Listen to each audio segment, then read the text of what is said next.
All right, welcome back to season 2 of our show. It's pork shoulder today, and we're going to show you how to turn this into a beautiful sausage meal. Stick around, don't go anywhere. All right, so shoulder meat it is today from a pig. We're going to show you how to get this cut up. Now, we're making sausages, and we're using this piece of meat to do it. Now, normally, you would go in the store and you would buy sausage meat, and you wouldn't have to do this. But there's one drawback to buying sausage meat inside the store. That is, they'll take the sausages and they'll put every cut and every piece of junk in that sausage meat that you can find from scraps of a pig. Some sausages, the better ones, you'll find a little bit leaner and they won't use all that junk. But you're using everything from lips to toenails to eyebrows to hooves to parts that I just don't want to mention.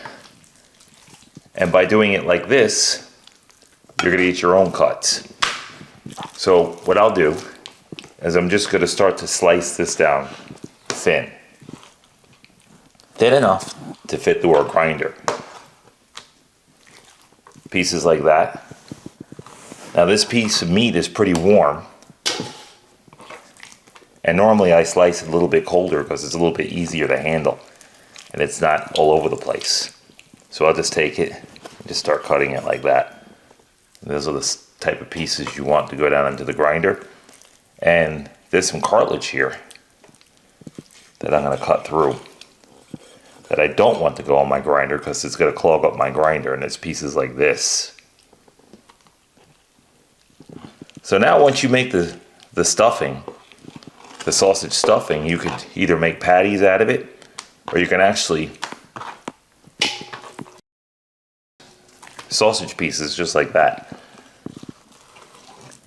And you'll grind them, you'll season them, and you'll use them for whatever you like. So you can make stuffings with them. You could do a whole lot of things with this piece of meat right here. Even if I wanted to just cut pieces of this and grind it down, I can use it for a filling and just various types of things. If I wanted to cut this down like this, let's just cut this piece of fat out of here. If I wanted to cut this down just in pieces like that, I can throw those in the fryer and they come out excellent. But I'm going to try to keep them as long as possible like that so they'll go down into my grinder. Alright, so basically I'm going to get to cutting this up and I'm going to meet you back here. We're going to season it and into the grinder it goes. So stick around. Don't go anywhere.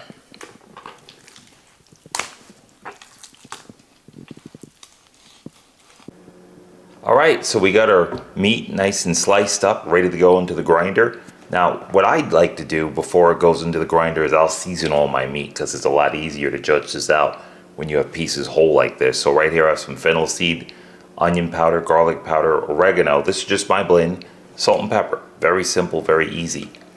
I'll start with some salt. I'm going to go easy on the salt. Keep one hand dry. You put too much salt, you can't take it back, so be very careful with your salt. Everything else doesn't matter.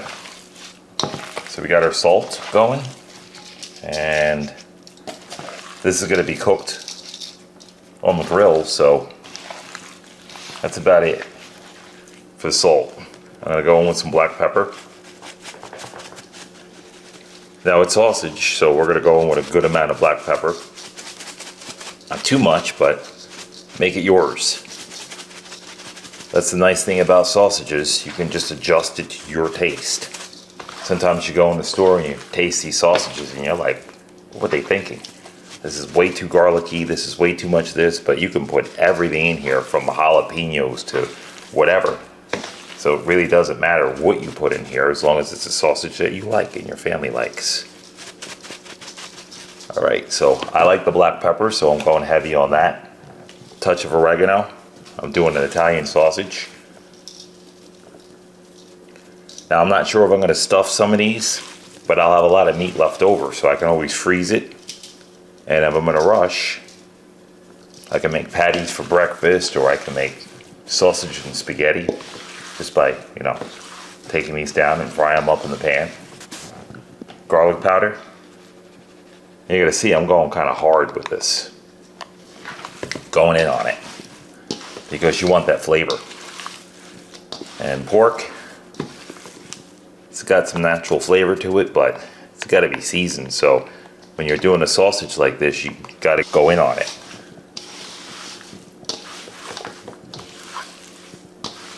There it is. Onion powder. Same thing. Give it a good douse. Just like that. You're not going to hurt it.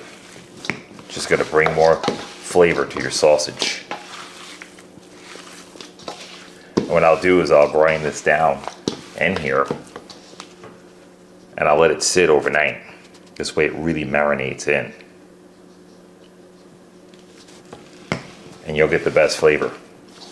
You grind this down and go to put it on immediately, it'll work. You'll get some good flavor out of here, but to let it sit 24 hours, even better. All right, last thing I'm adding, fennel seed. Usually I add sage, but I'm not doing that. I'm just gonna use a fennel.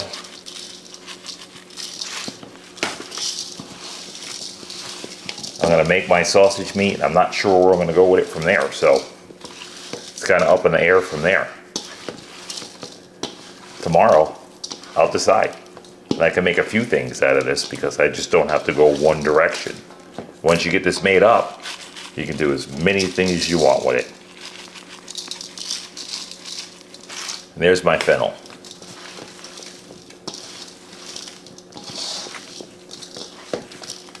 All right, so seasoning's off to the side, and I'm gonna bring in my grinder.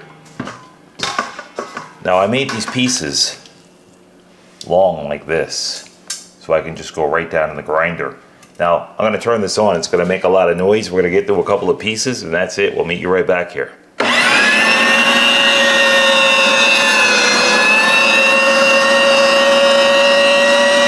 Stick around. Don't go anywhere.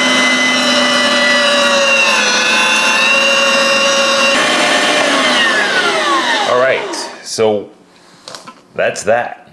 So we're out of the grinder. Now when it comes out of the grinder, sometimes I like to cool this down before I go fussing with it. But it's nice and cool already.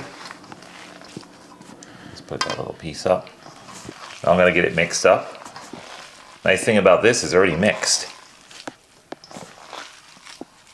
Goes through the grinder, all those seasonings are in there, and you're just making nice sausage meat. Now just fold it in. And don't work it too hard. Just keep folding. Like that. We're going to form it up. And there it is. And we'll show you what to do from there. So stick around. Don't go anywhere. All right, our meat's rested for 24 hours in the fridge. Let's show you what to do with some of this sausage meat. Got a cast iron here. Now, I'm doing a little breakfast with this sausage meat. And we're gonna do biscuits and gravy with sausage in it. So what we'll do is make a couple of sausage balls. Just like that. And we're gonna smoke these. And this is gonna go inside our gravy. And there's nothing better than smoked sausage meat inside the gravy. Because the sausage gotta have some flavor. So I'm just gonna make these up, just like that. We're also using cast iron today, just to maintain that heat. And don't be afraid to stick a cast iron pan inside your cooker.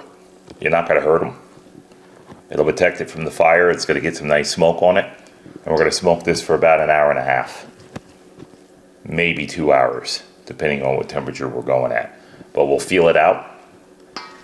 Now, not everything has to be smoked at a certain temperature. You could feel it out, and most people think that they could ride that temperature straight through. So you might have to start off at 275 degrees and drop it back to 250, or you might have to start off at 350 and drop it back to 250.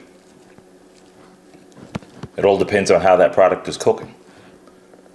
So nothing's set in stone. I change temperatures all the time while I'm cooking. So unless it's something like a brisket where you want a nice steady temperature, or a big piece of meat where you want a steady temperature, the little pieces of meat you can change up. Just to make that one a little bigger. And don't pack these too tight. Now, depending on how many guests you have coming over, it's about 2 meatballs per guest. So try to put 2 meatballs in here per person. So right now I'm running 2. That's 4.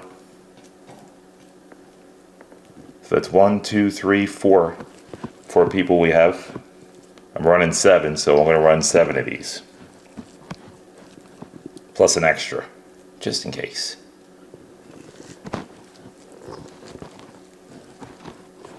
There we go. Nothing's etched in stone, so you can always change up. Now, I could use these the next day if I made a big tray of these. I could use these for sausage and spaghetti or a filling. And we're just going to keep a lot of this sausage meat left over, and we're going to show you a lot of different dishes what to do with the sausage meat. So it's not over. And we're going to have a few videos following behind this because we got a lot of sausage meat left over. Give you guys a couple more videos to show you what you can do with this. All right, so we're going to finish this last meatball, and we'll meet you out onto the smoker. Stick around. Don't go anywhere.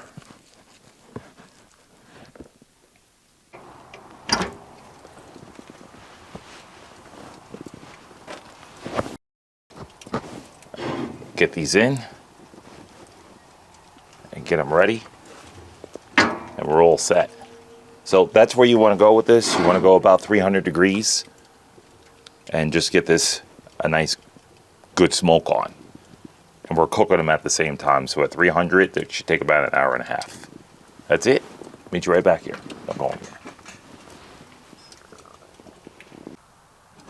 Half hour in. Look at those. They're cooking along. We're going to give them about another hour and 15 minutes. That's about it. We'll meet you right back here. Don't go anywhere. Time to get these off. All right, we're done. They're not dried out. You want a nice easy smoke on these because we're going in the gravy with them. You don't want them to look like they're just burned up, or you want them to look like nice, well-cooked sausage and gravy. All right, we'll meet you back inside. Don't go anywhere. All right, our meatballs are done, and we're showing you a quick buttermilk biscuit. So right here we got some self-rising flour. I got a cast iron pan. Over at my left here, lard. Oh yeah, that's right, lard. And some buttermilk. Let's show you how to get this going. So we're going to take our lard. Now this is about 4 tablespoons lard right here. I'm judging it out, 4 cups of flour. Got a little lard in this pan right here. And I'm just going to start to dump our buttermilk in the middle of this hole we created. Not much. About there. I'm just going to squeeze it around. This recipe is in every grandmother's kitchen. Very simple. Just break up the lard. And once the lard's broken up, you're going to start to incorporate your flour. Just like that. So our lard is pretty much broke up. And now I'm going to start bringing some of this flour in with it. Just kind of go in a circle and just bring it in a little bit. Just like you would do a dough. And you're just going to keep your wet off to the side, which is the buttermilk. And you're going to use it just in case this gets a little too dry. Got to form a dough. So I'm just going to get that in there. Now this dough, you don't overwork it. Just want to bring it together and don't overwork it.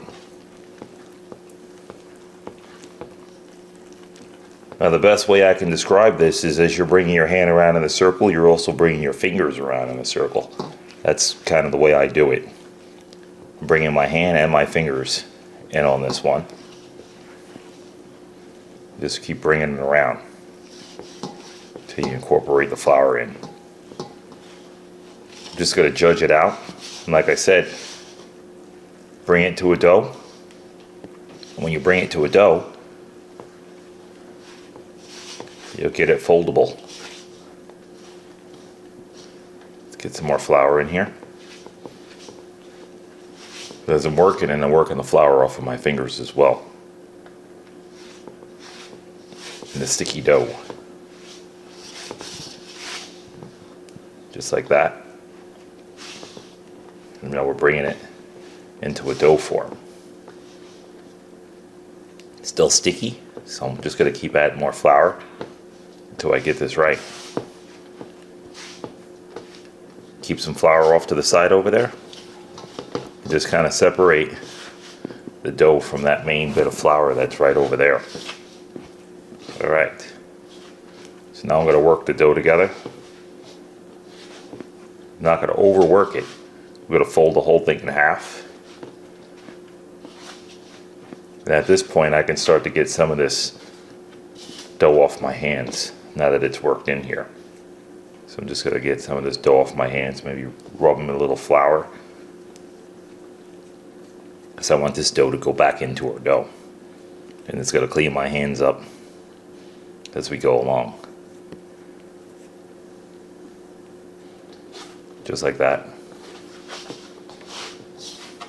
I'm going to fold it over 2 or 3 times, but like I said, it's very important that you don't overwork this dough. And just bring it together like that and fold the whole thing over. Just take those crumbs and put them off to the side. And just bring it together like that.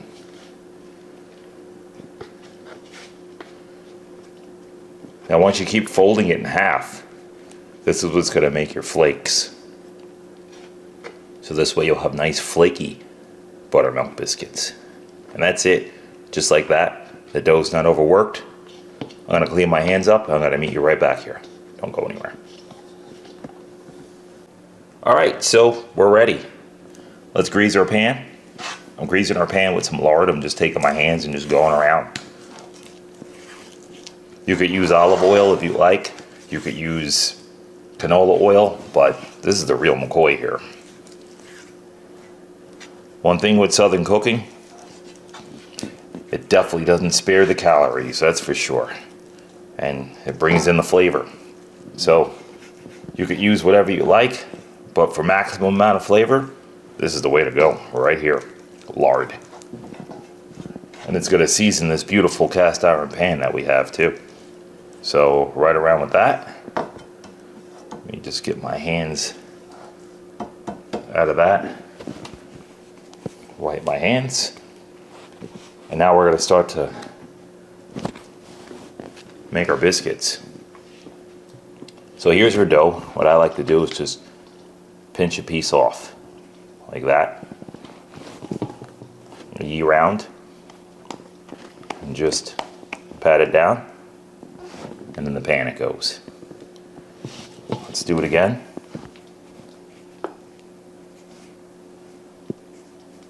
Let's go about that round. A little bit more.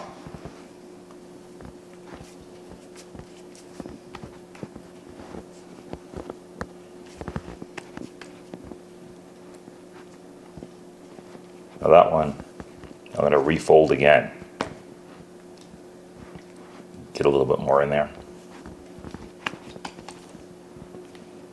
And down yonder she goes. Alright, so we're going to get these done, and we're going to meet you right back here to go in the cooker. Don't go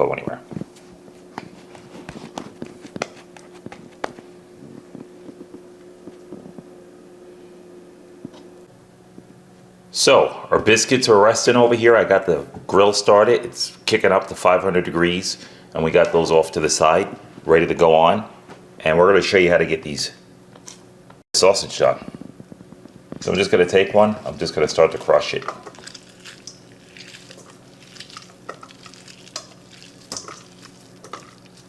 Just like that. We're going to do them all. So what we'll do from here is that we're going to cook them again. We're going to put them in with some nice onions, get some beautiful flavor on them. Now when you cook these meatballs, you're going to cook them right to the point where they're done. So they're still just a little bit pink in the middle, just a slight bit of pink. And I'm going to cook that off in those onions, because you don't want to dry them out. That's everything. So you're double cooking them anyway, so you can't dry them out. You're just getting that nice smoke flavor on them, and they're well balanced. All right, so I'm going to get finished breaking these down, and we'll meet you right back here. Don't go anywhere. 500 degrees, that's all you need. Just remember, this is cast iron we're putting on here. Going in direct with this. Close up real quick, maintain our heat. It's cast iron. Remember to put a glove on. Don't touch that. You'll burn the heck out of yourself. See you right back here. Don't go anywhere. Our biscuits are done, and while those are done, we're just going to drop a little corn on here. This is just plain corn out of the husk. Nothing exciting. And then we're going to pull these guys, and we'll meet you right back here. Don't go anywhere.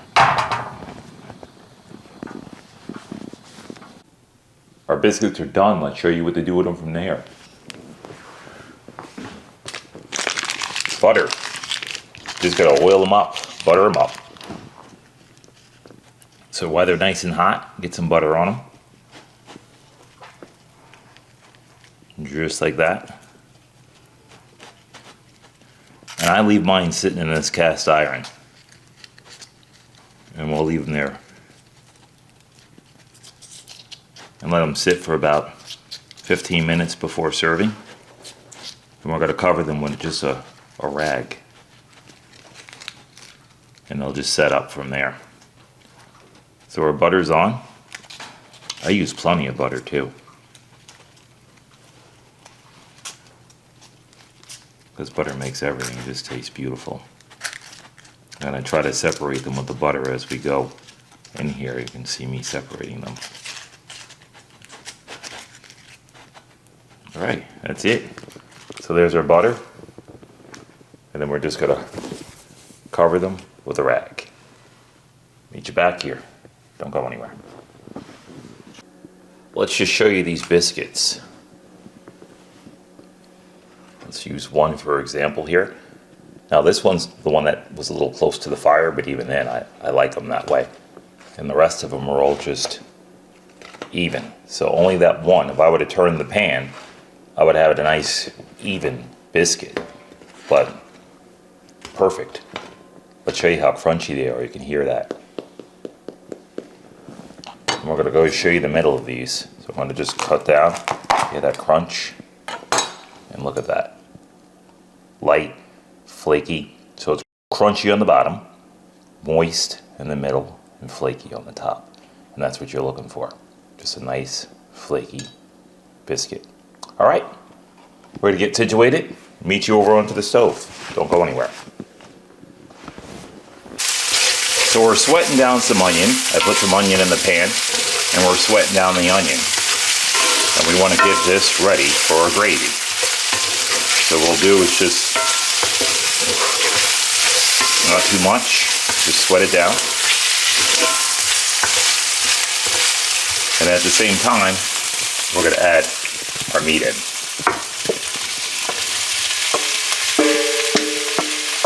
Get all that nice sausage inside. And we're going to get that browned off.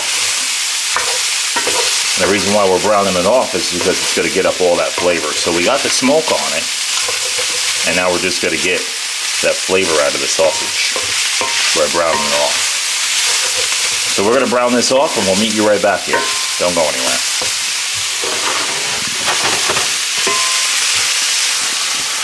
So we got our meat browned off. And what we'll do is we need to get those bits off the bottom of the pan. So just a little white wine. It'll just deglaze the bottom of that pan for us. And then we're going to get up all those nice bits. And clean that pan at the same time. Oops, lost a little dye over there. So just keep moving it around until all those bits come up off the bottom. So we're going to get these bits off the bottom and meet you right back here. Don't go anywhere.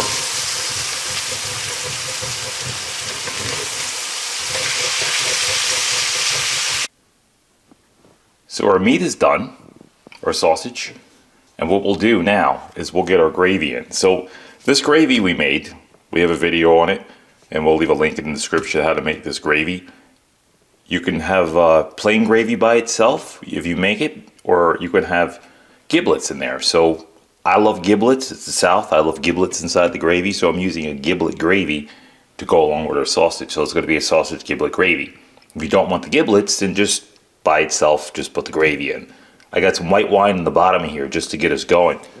So when I do heat this up, I'm not using water and actually killing my flavor. So what I'll do is just get the gravy in there, into the white wine. Now the white wine's going to cook off. That's the beauty about white wine. And if you don't want to use alcohol and cook it off, or if you don't have any alcohol, you could use a chicken stock. I actually have leftover stock that I use to make this gravy.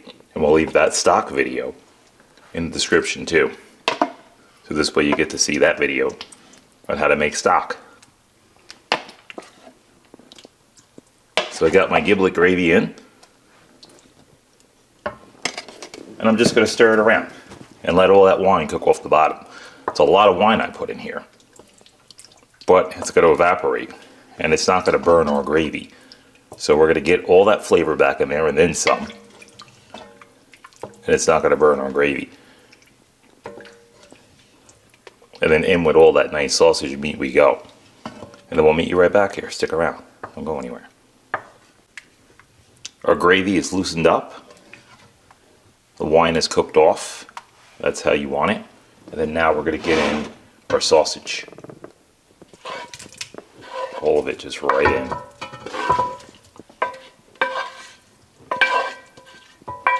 I'm left-handed most of the time, so sorry about the blockage. All right, let's get that stirred into the gravy. And just like that, that's it. Look how it darkened the gravy now. At this point, you guys can put mushrooms or anything else you want in here. I mean, this is a whole separate meal by itself. We got a redone hamburger helper mix coming up on you guys. We're going to show you guys how to do a beautiful remix or remake to a hamburger helper coming up soon. And we're using the smoker to do it. So stick around for that one. All right, there it is. We're going to drop this off the heat. Get some potatoes going. We'll meet you right back here. Don't go anywhere.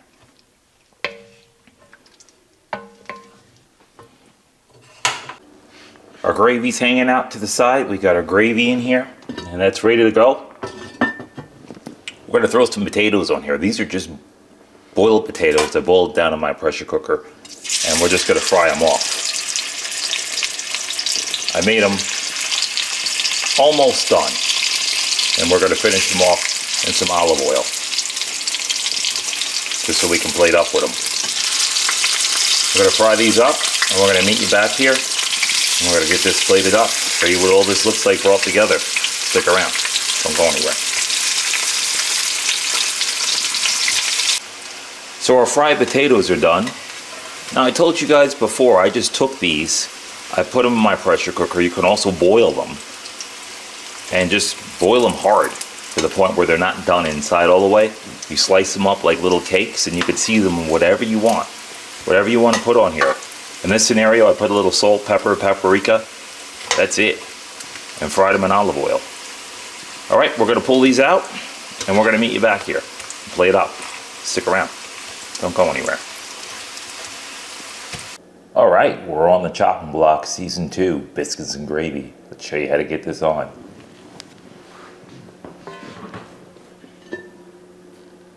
Look at that. So here's our gravy. We're just going to spin it around. I put a little parsley in there, coming to the end. And let's show you how to bring this together. So over here, we have our plate, and we're going to take some of these nice potatoes, and we'll put them in the plate. I usually put 2 in there like this because this is a very heavy meal, followed by some biscuits. So we're going to go with a biscuit. I usually like to break it open like that. That's the one we happen to cut. So I'll kind of put that around there like that. And I'll bust open another one like that. And I'll get it in there. And here comes the good part. Our gravy.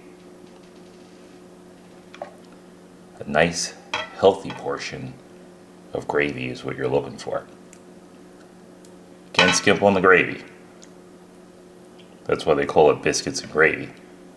The gravy is the last part.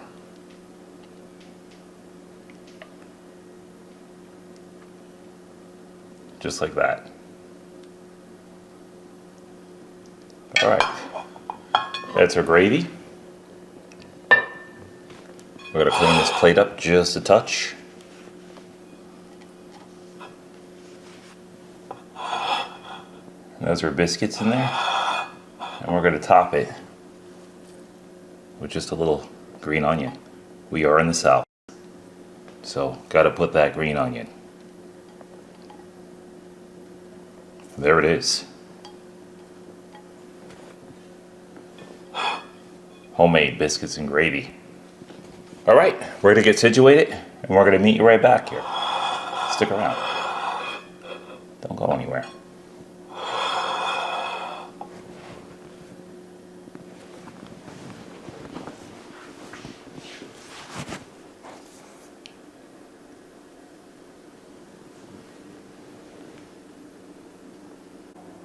All right, there it is. Smoked sausage, biscuits and gravy. Homemade biscuits. Pan-fried potato. Buttermilk biscuits made from scratch. Roasted corn. Corn on the cob. Can't ask for much more. If you like this video, more videos are out to come, please don't forget to hit that like button. Give a thumbs up. Don't forget to subscribe. And until then, enjoyed having you. Got to get that little Pitmaster taste there.